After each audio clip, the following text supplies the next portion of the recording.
And heavy rains in the northwest province over the past few days has seen large-scale flooding, mainly of agricultural land. Many dams are overflowing and fields are waterlogged, and plants are dying due to overwatering. Grain farmers are also not able to plant. SABC News reporter Itumeleng Kgajane, as well as video journalist Sello Mogopa, are in the Groot Marico. Let's get the latest in terms of the situation from there. Itumeleng, a very good morning to you. Thanks indeed for your time.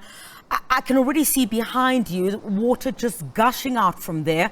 What is the situation in terms of flooding, and how are authorities there trying to deal with the situation? Good morning to you and to our viewers. Indeed, as you know, rain is a blessing from above. It's a welcome blessing from above, but with it sometimes comes different challenges, and those challenges are also experienced in the Northwest Province.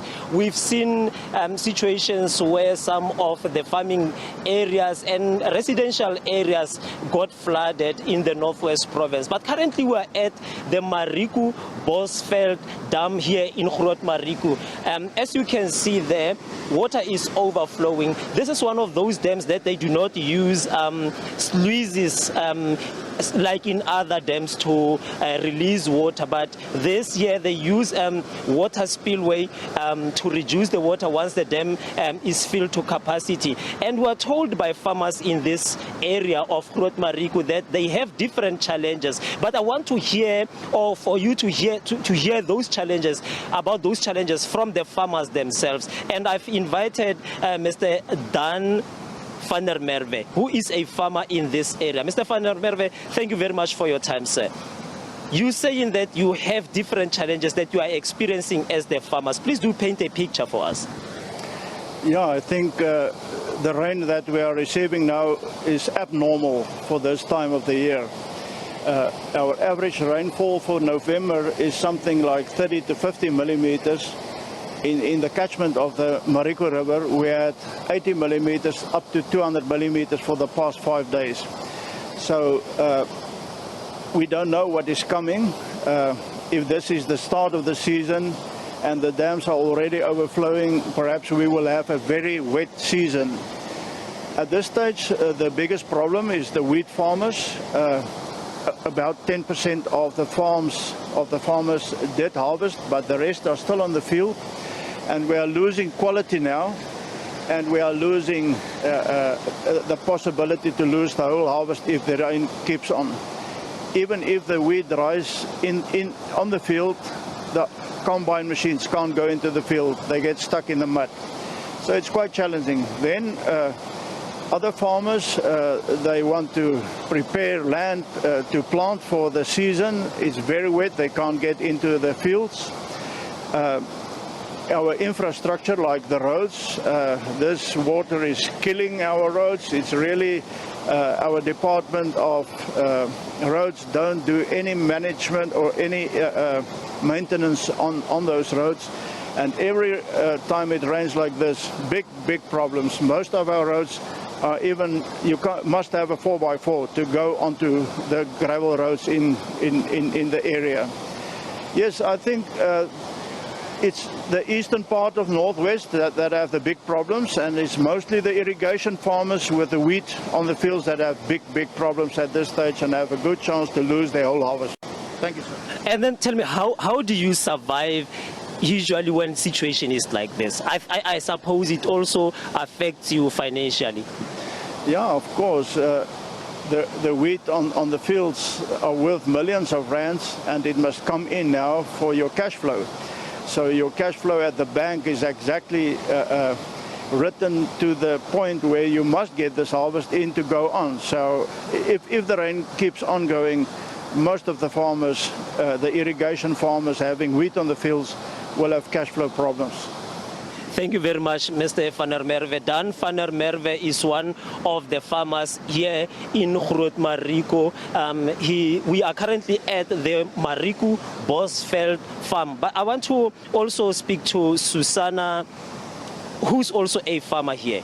Susanna, you've heard Mr. van der Merwe talking about some of the challenges that they are experiencing here. You're telling me that you also have challenges with network and other issues. Please do talk us through that.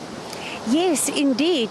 We are grateful for the rain that we had this past week, but it goes with the challenges.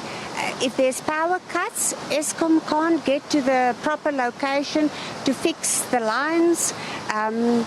We struggle with network signals and all of those stuff. But fortunately, we've been in contact with. It's a community-based civil society that we use to inform people of the flood warning and keep everybody informed of this situation. And you're telling me that you also have a problem with people who want to take shortcuts to reach their destination and use or cross the rivers, which is really not advisable. Yes, in these times it is very dangerous. It's extremely dangerous. We don't have telemetry in the rivers to give us proper flood warning or to inform the citizens if the water levels have dropped.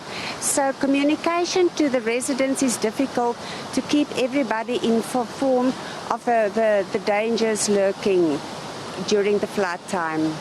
Susanna Baya, thank you for the geleentheid. So those are the farmers in this area.